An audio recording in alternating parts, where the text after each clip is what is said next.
আমরা নারীরা সংসার করি, বাচ্চার দেখাশোনাও করি, আবার কেউ কেউ চাকরিও করি, আবার পরিবারের সবার সাথে মানিয়ে গুছিয়ে চলি। যখন যার যেটা প্রয়োজন সামলাই, দুই হাত দিয়েই সামলাই। যেখানেই যাবেন সেখানেই আমাদের প্রশংসা।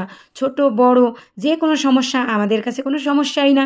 সংসার সুখের হয় রমণীর গুণে। পুরুষের তুলনায় প্রায় দ্বিগুণ কাজ করতে হয়। আমাদের নারীদের শরীরে কোনো ক্লান্তি আসতেই নেই, আসবেই বা কেন? আমরা তো সবাই সুপার উইম্যান।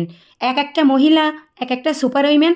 দায়িত্বের নামে হাজারটা কাজের বোঝা আমাদের কাঁধে একটার পর একটা চাপিয়ে দেওয়া হয়। আবার সুন্দর এবং সাবলীল ভাষায় বলা হয় যে রাধে সে কিন্তু চুলও বাঁধে।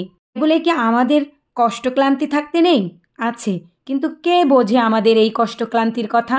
কারোর মাথাতেই আসে না যে মেয়েরা ক্লান্ত হয়। সংসারে সারা দিন কাজ করার পরে মিনিমাম তাদের একটা বিশ্রামের প্রয়োজন। সেই বিশ্রাম ঘরে যদি বাচ্চা থাকে তাহলে তো তার সম্ভবই নয়।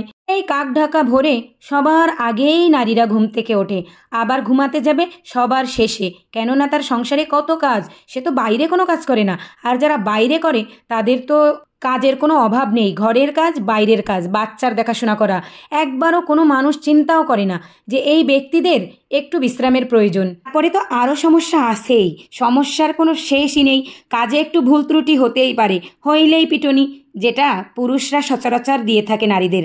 তারপরেও ওই সংসার করে সেই নারীরা হাসি মুখে।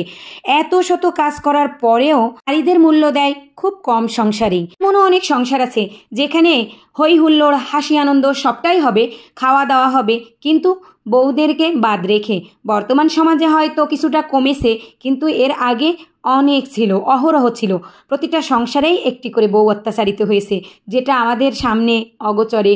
অনেক নারীরা আছে তারা নারীদের দ্বারাই অত্যাচারিত, যেমন শাশুড়ি। আবার অনেক নারীরা আছে স্বামীদের দ্বারাই অত্যাচারিত। আমাদের এই সমাজে নারীদের কোনো জায়গায় শান্তি নেই। হ্যাঁ, একদম যে শান্তি নেই এটা বলা ভুল। অনেক নারীরাই আছে সুখী, যাদের স্বামীরা অনেক ভালো। সকল নারীদের স্বামীরা ভালো তারা তো সোনায় সোহাগা। আর যাদের স্বামীরা ভালো না তাদের জীবনটাই তেজপাতা। এহ জনমেও তাদের শান্তি নেই, পরজনমে শান্তি হবে কিনা উপরওয়ালাই ভালো জানে। নারীরা আল্লাহ পাকের কাছে এবং নবী রাসূলের কাছে কিন্তু মর্যাদার সাথেই থাকে, কিন্তু দুনিয়ার মানুষের কাছে নারীদের মর্যাদা খুব কমই আছে। সব ঘরে ঘরেই কিন্তু নারীরা আছে, কারোর মেয়ে হয়ে, কারোর মা হয়ে, কারোর বোন হয়ে। এই নারীরা এক ঘর থেকে আর এক ঘরে গেলেই কেন এত অশান্তি হয় জানি না। আল্লাহ পাক কি পারতো না একই ঘরে রাখার ব্যবস্থা করতে? তাহলেই তো মনে হয় ঝামেলা হতো না। এই যে ঝামেলা, এটা আল্লাহ পাকই ভালো জানে কেন হয়, কি কারণে হয়।